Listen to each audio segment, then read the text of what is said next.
Yn y fideo yma, mi wnawn ni edrych ar sut i brofi theorem Pythagoras. A mi wnawn ni gychwyn hefo'r triongl ongl sgwâr felyn yma, sydd efo mesuriadau A ar gyfer y uchder, B ar gyfer y sail, a C ar gyfer y hypotenuse, sef yr ochr sydd gyferbyn ar ongl sgwâr.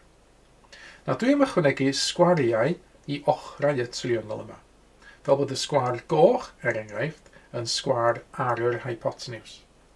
Ac arwynebedd y sgwariau yma ydy A di sgwario, B di sgwario a C di sgwario.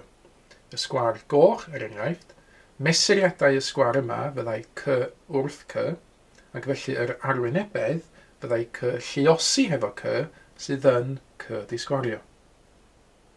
Nesaf, dwi am ychwanegu mwy o drionglau i'r diagram yma. Triongla sydd union yr un peth a'r triongl melyn sydd yn y canol.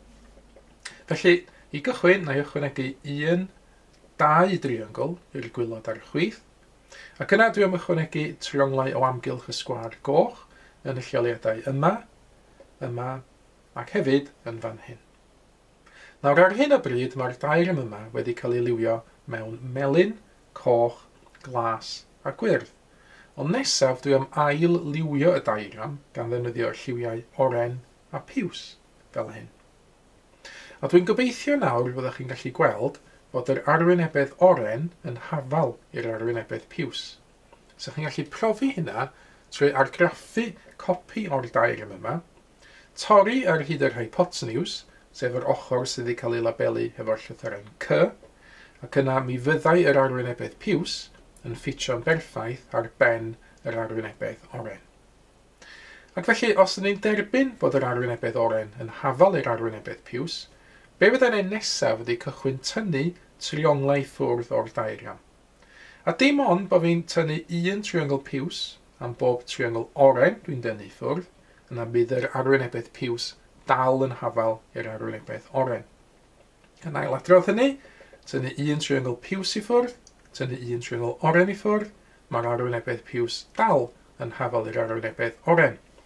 Mi fyddai'n ei hynna unwaith eto, tynnu triongl piws i ffwrdd, tynnu triongl oren i ffwrdd, ac mae'r arwynebedd piws dal yn hafal i'r arwynebedd oren. Ond beth sydd gennym ni ar ôl yn awr? Yr arwynebedd piws sydd ar ôl ydy arwynebedd y sgwâr fawr, sef C di sgwario. Ac yr arwynebedd oren sydd ar ôl ydy cyfanswm y ddau sgwâr oren, sydd yn A di sgwario, adio B di sgwario. Ac felly, dyn ni wedi cyrraedd theorem Pythagoras. Mewn symbolau, mae'n cael ei sgwennu fel yma. C di sgwario yn hafal i A di sgwario ac y B di sgwario. A dyn ni gweld hynna fan hyn yn awr yn nherma yr arwynebedd piws a'r arwynebedd oren. Dyn ni'n gwybod fod yr arwynebedd piws, y C di sgwario, yn hafal i'r arwynebedd oren, yr A di sgwario, adio B di sgwario. Ac mewn geiriau, bydd ei sgwennu hynna yn y modd yma. Mae'r sgwâr ar yr hypotenuse, sef yr arwynebedd piws, yn hafal i swm sgwario'r ddwy ochr arall, sef yr arwynebedd oren.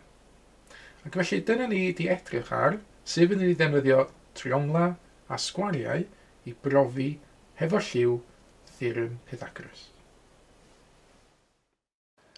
Mae mwy o fideos adolygu ar gael ar ein sianel YouTube Adolygu Mathemateg. Am y newyddion diweddaraf neu holi cwestiwn, dilynwch ein cyfrif trydar @mathemateg. Neu ewch i'n gwefan www.mathemateg.com am fwy o adnoddau adolygu.